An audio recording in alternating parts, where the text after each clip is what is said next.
Hello दोस्तों, welcome to C Vinayak learning YouTube channel. आज का जो हमारा डिस्कशन का टॉपिक है ट्रांसफार्मर है। हम ट्रांसफार्मर के बारे में जानेंगे कि ट्रांसफार्मर किस प्रिंसिपल पे काम करता है, उस क्या सिद्धांत है उस ट्रांसफार्मर के काम करने का, ट्रांसफॉर्मेशन रेशियो क्या है, लॉसेस ट्रांसफार्मर कितने प्रकार के होते हैं, ट्रांसफार्मर में डिफरेंट प्रकार के जो पार्ट्स होते हैं उनका क्या काम है, क्या वर्क है, और इफिशियंसी कैसे कैलकुलेट करते हैं, टेस्टिंग कैसे परफॉर्म करते हैं, ये सब पूरा इस सीरीज में जो है हम कवर करने की कोशिश करते हैं। और इसी तरह आप जो है हमारे चैनल को सब्सक्राइब करिए, शेयर करिए और लाइक करिए ताकि जो है हम और इंफॉर्मेटिव वीडियोस आपको प्रोवाइड करवाते रहें। तो देखिए, ट्रांसफार्मर बेसिकली क्या है, आपसे पूछा जाएगा ट्रांसफार्मर क्या है। तो ट्रांसफार्मर एक प्रकार का क्या स्टैटिक डिवाइस है। Transformer is a static device. अब स्टैटिक डिवाइस का मतलब आप देखिए कि ट्रांसफार्मर में कोई भी पार्ट घूमने वाला नहीं है। ट्रांसफार्मर कैसे होगा आप देखे होंगे, स्टैटिक, स्थिर रहता है ये। तो ट्रांसफार्मर बेसिकली क्या होता है, स्टैटिक डिवाइस है। ये क्या होती है, ट्रांसफार्मर की कोर होती है। This is known as an core of transformer.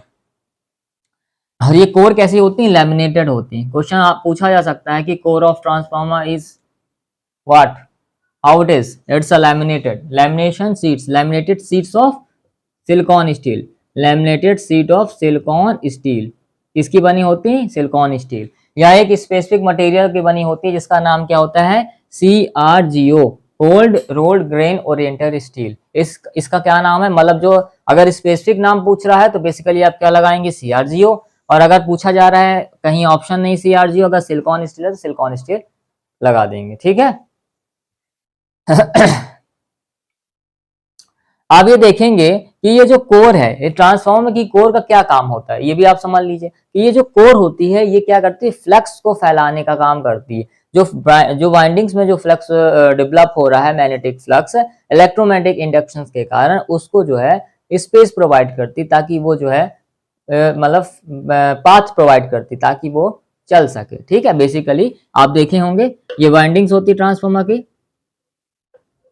This is primary winding and that is secondary winding, clear. तो प्राइमरी वाइंडिंग्स हो गई एंड सेकेंडरी वाइंडिंग्स हो गई। इसको अब यहां से हम रफ करते हैं। तो देखिए, ये वाइंडिंग जहां पास सप्लाई कनेक्ट होती है, वाइंडिंग, ऐसी वाइंडिंग जहां से सप्लाई कनेक्ट होती है वो क्या कहलाती है, आपकी प्राइमरी। तो this winding is known as an primary winding. क्या हो गई ये, प्राइमरी वाइंडिंग। और जिस वाइंडिंग से लोड कनेक्ट होता है ट्रांसफार्मर में, ये लोड मतलब जो भी आपको रन करवाना है वो क्या कहलाएगा आपका, उस वाइंडिंग को हम क्या बोलेंगे, सेकेंडरी वाइंडिंग। तो ये ट्रांसफार्मर की कौन सी वाइंडिंग हो गई, सेकेंडरी वाइंडिंग, क्लियर। तो आपने क्या देखा, ये ट्रांसफार्मर बेसिकली क्या हो गई, कोर हो गई और वाइंडिंग्स हो गई, क्लियर। ये चीज समझ में आई। तो ये वाइंडिंग क्या होगी, प्राइमरी, और this one is secondary windings. तो अब होगा क्या कि जैसे ही हमने इसमें से सप्लाई दी, मान लीजिए हमने V1 दिया वोल्टेज, सप्लाई वोल्टेज, ये कैसा वोल्टेज है, अल्टरनेटिंग वोल्टेज है, क्लियर। अल्टरनेटिंग वोल्टेज आपने पढ़ा होगा। तो जब हम इसमें अल्टरनेटिंग वोल्टेज देंगे तो Faraday's laws of electromagnetic induction, तो ट्रांसफार्मर का जो सिद्धांत है वो क्या है, Faraday's laws of electromagnetic induction, या बेसिकली म्यूचुअल इंडक्शन हम बोल सकते हैं, उस पर ये कार्य करता है, क्लियर।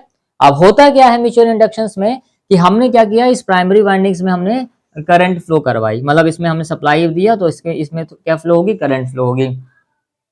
और करंट फ्लो होने के कारण जो है, करंट फ्लो होने के कारण जो है, करंट फ्लो होने के कारण जो है यहाँ पास क्या डेवलप हो जाएगा, मैग्नेटिक फ्लक्स। क्या हो जाएगा, मैग्नेटिक फ्लक्स। और ये मैग्नेटिक फ्लक्स जो है इससे इस कोर के थ्रू पास होते हुए सेकेंडरी वाइंडिंग्स ऑफ ट्रांसफार्मर से लिंक हो जाएगा, सेकेंडरी वाइंडिंग ऑफ ट्रांसफार्मर से लिंक हो जाएगा। तो सेकेंडरी वाइंडिंग से क्या हो जाएगा, लिंक हो जाएगा, क्लियर। सेकेंडरी वाइंडिंग बेसिकली क्या है, यहाँ पास कनेक्ट होती है। यहाँ पर जो वोल्टेज डेवलप होता है ये क्या होता है, टर्मिनल वोल्टेज। ये क्या हो जाएगा आपका V2। हम पोलरिटी नहीं बना सकते क्योंकि पोलरिटी चेंज होती रहती है। तो बेसिकली यहाँ पर जो वोल्टेज डेवलप हो रहा है क्या है, V2। या हमने सप्लाई वोल्टेज V1 दिया, यहाँ E1 इंड्यूस होगा और यहाँ E2 इंड्यूस होगा, क्लियर। तो ये जो फ्लक्स होता है, इस फ्लक्स का ये क्या है आपका, ये जो डॉटेड लाइन से शो हो रहा है ये क्या है, फ्लक्स है, ये मेन फ्लक्स है। तो क्वेश्चंस आपके एग्जाम में कभी किसी प्रकार से पूछे जा सकते हैं। पूछा जा सकता है कि ट्रांसफार्मर की उस वाइंडिंग का नाम क्या है जहां पर लोड कनेक्ट होता है, तो कौन सी वाइंडिंग कहलाती है, सेकेंडरी वाइंडिंग। ट्रांसफार्मर की उस वाइंडिंग का नाम बताइए जहां से हम सप्लाई देते हैं, तो उसका क्या नाम है, प्राइमरी वाइंडिंग। ये बेसिक बेसिक क्वेश्चन जो आपसे पूछे जा सकते हैं। ट्रांसफार्मर की जो कोर होती है किस मटेरियल से बनी होती है, क्वेश्चन पूछा भी गया है, तो किससे बनी होती है, लैमिनेटेड सिलिकॉन स्टील से। तो मैंने क्या किया है कि जितने भी जो प्रीवियस ईयर के जो क्वेश्चंस आपके पूछे गए हैं उन सबको मैं एक कॉन्सेप्ट बेसिस में आपको समझा रहा हूं। आप ये वीडियोस को पूरा देखिए और आपको देखेंगे आपके ट्रांसफार्मर से रिगार्डिंग जितने भी क्वेश्चन हैं सब आपसे बन जाएंगे। क्लियर? तो क्या होगा, यहाँ पास हमारा फ्लक्स ट्रबल होगा और ये जो फ्लक्स कैसा है, अल्टरनेटिंग फ्लक्स है, और ये हमारी वाइंडिंग क्या है, स्टेशनरी है। तो फिर Faraday's loss of electromagnetic induction का काम आएगा यहाँ पास, और इस वाइंडिंग्स में ईएमएफ इंड्यूस हो जाएगा, और उस ईएमएफ इंड्यूस को क्या बोलेंगे, E2। E2 is induce EMF in secondary windings of the transformer. Clear? और अगर हम यहाँ लोड कनेक्ट कर दिए, ट्रांसफार्मर से हमने किसी प्रकार का लोड कनेक्ट कर दिया, तो यहाँ पास करंट फ्लो होने लगेगी, that is known as an secondary current, and this one is primary current. So this is basically a general introduction of the transformer. Clear? अब देखिए, अब नेक्स्ट बढ़ते हैं हम।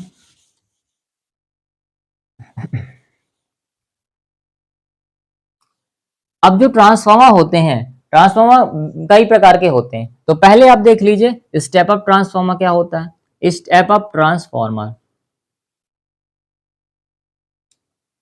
तो स्टेप अप ट्रांसफार्मर क्या होगा कि अगर हमारा सेकेंडरी जो वोल्टेज है वो हमको ज्यादा मिल रहा है, मतलब ग्रेटर मिल रहा है, मोर देन प्राइमरी वोल्टेज मिल रहा है, तो this transformer is known as an step up transformer. It means that V2 is greater than V1। ये क्वेश्चन आया है, आया भी है, कई एग्जामिनेशन में पूछा गया है कि what is a voltage in step up transformer. क्या होगा, ये क्वेश्चन दे दी गई थी, मतलब V2 is greater than V1, V1 is less than V2 इस प्रकार से। तो आंसर क्या होगा, दिस वन।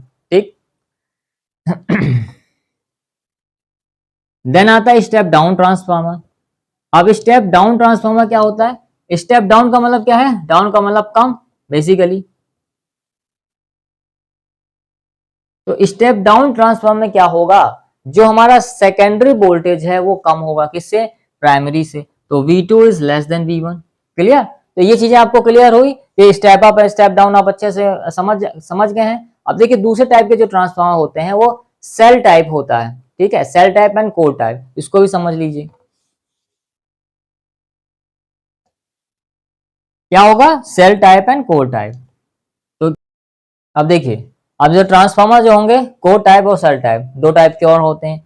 बेसिकली जो कोर टाइप और सेल टाइप हम ज्यादातर कंसीडर करते हैं। तो कोर टाइप जो है इसमें क्या होगा, ये जो कोर हो गई, ये जो पूरी कोर है ना, मतलब इसमें अगर कोर टाइप में बेसिकली क्या होंगे, दो लिम्स होंगे और दो योक होंगे। क्लियर? तो लिम्स क्या होते हैं, योक क्या होते हैं। जो वर्टिकल्स जो होते हैं, वर्टिकल जो होते हैं वो क्या कहलाते हैं, लिम्स, और हॉरिजॉन्टल को हम क्या बोलते हैं, योक। तो बेसिकली कोर टाइप में क्या होंगे, two limbs and two yoke. Clear? इसमें क्या होगा, सिंगल मैग्नेटिक सर्किट। अब मैग्नेटिक सर्किट से आप समझिए, ये जो पाथ है ना, ये देखिए सिंगल है, तो सिंगल मैग्नेटिक सर्किट इसमें हो रहा है। क्लियर? और इसका प्रयोग कहाँ आप करोगे, अगर आपको हाई वोल्टेज चाहिए लेकिन आउटपुट आपको लो रखना है, तो हम यहाँ पास इस कोर टाइप का यूज करते हैं।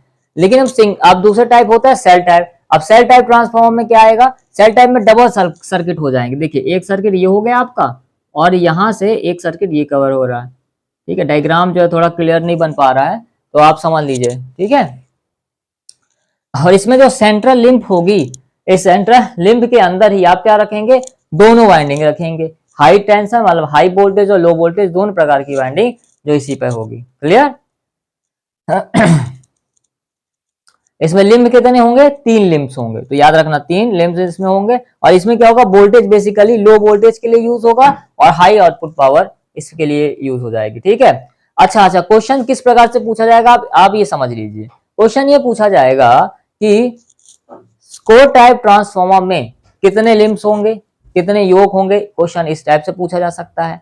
या पूछा जा सकता है कि हाई वोल्टेज के लिए सेल और कोर टाइप में से आप किसको प्रेफर करेंगे, तो उसका आंसर क्या हो जाएगा, कोर टाइप को प्रेफर करेंगे। क्लियर? तो इसके रिगार्डिंग बहुत सारे क्वेश्चंस आपके पूछे जा सकते हैं। क्लियर? अब नेक्स्ट टॉपिक पढ़ते हैं। अब देखिए नेक्स्ट टॉपिक है auto transformer. Auto transformer basically आपसे क्वेश्चन पूछा जाता है objective time, what is auto transformer. तो ऑटो ट्रांसफार्मर आप क्या लगाएंगे, बेसिकली सिंगल वाइंडिंग ट्रांसफार्मर। इसमें क्या होगी, एक सिंगल वाइंडिंग होगी, इस सिंगल वाइंडिंग से ही हम टेपिंग लेकर सेकेंडरी वाइंडिंग्स, मतलब कुछ पोर्शन को हम सेकेंडरी वाइंडिंग कह देते हैं, ठीक है। तो ये बेसिकली ऑटो ट्रांसफार्मर किस पे काम करेगा, किस सिद्धांत पे काम करेगा, ये सेल्फ इंडक्शन पे काम करेगा। तो auto transformer work on the self induction principal, ठीक है, क्लियर।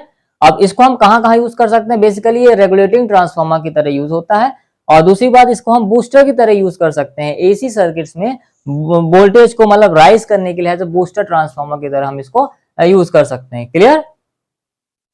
अच्छा, अभी सवाल ये उठता है कि हम ट्रांसफार्मर, हमको सिंगल वाइंडिंग ट्रांसफार्मर बनाने की क्या आवश्यकता पड़ी, why what's the need of single winding transformer. तो हमने देखा कि जब हम कोर टाइप ट्रांसफार्मर पढ़ते हैं या टू वाइंडिंग ट्रांसफार्मर पढ़ते हैं, तो उसमें दो वाइंडिंग होती है, प्राइमरी और सेकेंडरी, जिसके कारण क्या होता है, कॉपर जो लॉसेस होते हैं वो ज्यादा हो जाते हैं, क्योंकि प्राइमरी में भी हो रहे हैं और सेकेंडरी में भी हो रहे हैं। जबकि यहाँ पर हमारी सिंगल वाइंडिंग है तो कॉपर लॉसेस कम हो जाएंगे। तो इसका आंसर क्या आ जाएगा, बेसिकली कॉपर लॉसेस लेस करने के लिए। दूसरी चीज होती है वोल्टेज रेगुलेशंस। वोल्टेज रेगुलेशंस भी काफी बेहतर होता है ऑटो ट्रांसफार्मर का, इसलिए हम इसका यूज करते हैं। तो क्लियर, तो ऑटो ट्रांसफार्मर कहाँ यूज होता है, कैसे यूज होता है, ये चीज क्लियर हुई, ओके। अब देखिए हम नेक्स्ट टॉपिक पढ़ रहे हैं। हाँ, देखिए अभी हम नेक्स्ट टॉपिक पढ़ने जा रहे हैं, वो कौन सा टॉपिक है, उसमें हम क्या पढ़ेंगे, नेक्स्ट टॉपिक में हम पढ़ने जा रहे हैं, वो पढ़ेंगे हम ईएमएफ इक्वेशन ऑफ ट्रांसफार्मर। तो ट्रांसफार्मर की ईएमएफ इक्वेशन डायरेक्ट आपसे पूछी जा सकती है कि what is the EMF equation of transformer. तो क्या होगा EMF equation of transformer, EMF equation क्या होगी ट्रांसफार्मर की EMF equation, equals to the 4.44 NF/m, clear. N क्या है यहाँ, नंबर ऑफ टर्न्स, एफ क्या है, फ्रीक्वेंसी, m क्या है, मैक्सिमम फ्लक्स डेंसिटी, ठीक है, बेसिकली ये है। किसमें आएगी ईएमएफ, ये वोल्टेज किसमें नापा जाता है, वोल्ट में, तो इसका आंसर क्या आएगा, बेसिकली वोल्ट में आएगा। तो कहीं भी ये इक्वेशन लिखी गई है पूछी जा रही है ट्रांसफार्मर की इक्वेशन क्या होगी, तो आप इसको मार्क कर सकते हैं। अब इसमें जो मोस्ट इंपॉर्टेंट टॉपिक पूछा जा सकता है वो है ट्रांसफॉर्मेशन रेशियो। तो ट्रांसफार्मर में जो मोस्ट इंपॉर्टेंट टॉपिक है वो क्या है आपका, ट्रांसफॉर्मेशन रेशियो। ये ट्रांसफॉर्मेशन रेशियो होता क्या है, ट्रांसफॉर्मेशन रेशियो, देखिए इसको आप किसे डिनोट करेंगे आप के से। ये बेसिकली क्या होता है, जो सेकेंडरी वोल्टेज है उसका रेशियो किसके साथ, प्राइमरी के साथ। आप इसको ऐसे लिख सकते हैं, तो V2/V1 लिख सकते हैं आप। फिर इंड्यूस ईएमएफ के रिस्पेक्ट में भी आप इसको लिख सकते हैं, E2/E1। फिर आप कैसे लिख सकते हैं, I1/I2।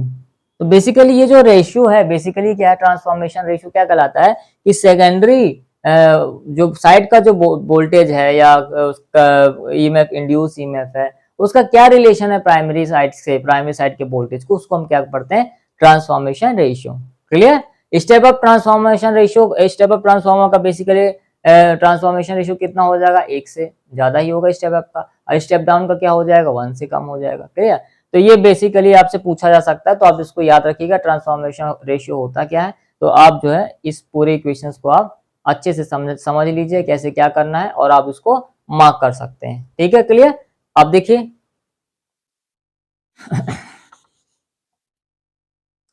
आप ट्रांसफार्मर के कंस्ट्रक्शंस में देखते हैं, कंस्ट्रक्शंस पढ़ लेते हैं थोड़ा सा, ठीक है।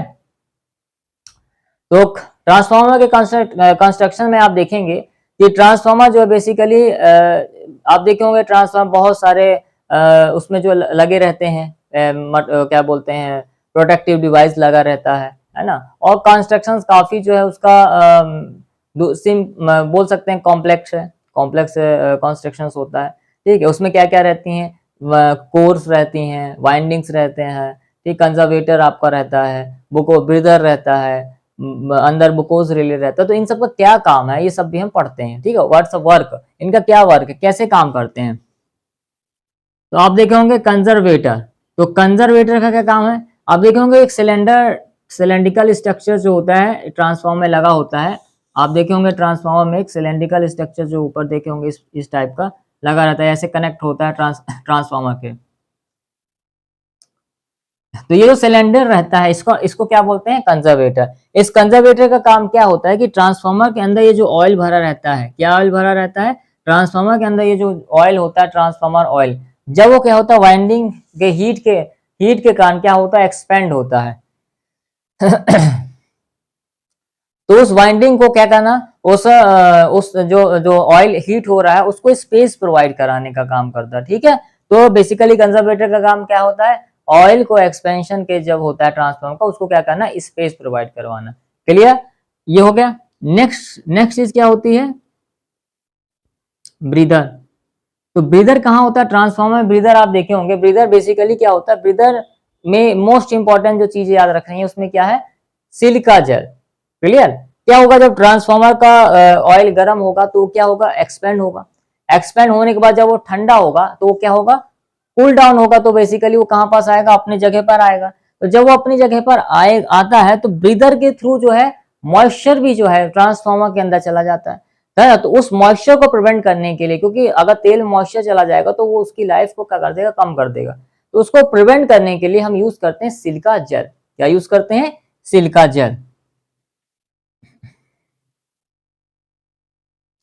सिलिका जेल क्या होता है, सिलिका जेल बेसिकली जो होता है जब ये उस कंडीशंस में रहता है, बेसिकली जब इसमें मॉइस्चर एब्जॉर्ब नहीं होता है तो ये कैसा रहता है, व्हाइट कलर का रहता है। कैसा रहेगा, व्हाइट कलर का रहेगा, या बेसिकली ब्लूइश कलर रहेगा, व्हाइट बेसिकली बोलते हैं। और मॉइस्चर एब्जॉर्ब होने के बाद ये कैसे किस में कन्वर्ट हो जाता है, पिंक कलर में कन्वर्ट हो जाता है। क्लियर, तो ये चीज आपको याद रखनी है। तो सिलिका जेल का काम क्या होता है, मॉइस्चर को एब्जॉर्ब करना। कंजर्वेटर का काम क्या है, बेसिकली ऑयल को एक्सपेंड करने में सहायता करना। और ब्रीदर का काम क्या होता है कि ब्रीदर बेसिकली इसमें सिलिका जेल यूज होता है और इसके थ्रू क्या होता है, वो मॉइस्चर को क्या करता है, प्रिवेंट करता है ताकि वो ट्रांसफॉर्मर ऑयल में ना जाने पाए। क्लियर, अब देखिए, अब इसमें एक चीज और आती है, बुकोस रिले। क्लियर, अब बुकोस रिले का क्या काम है, इसको भी आप पढ़ लेते हैं, ठीक है, अच्छे से।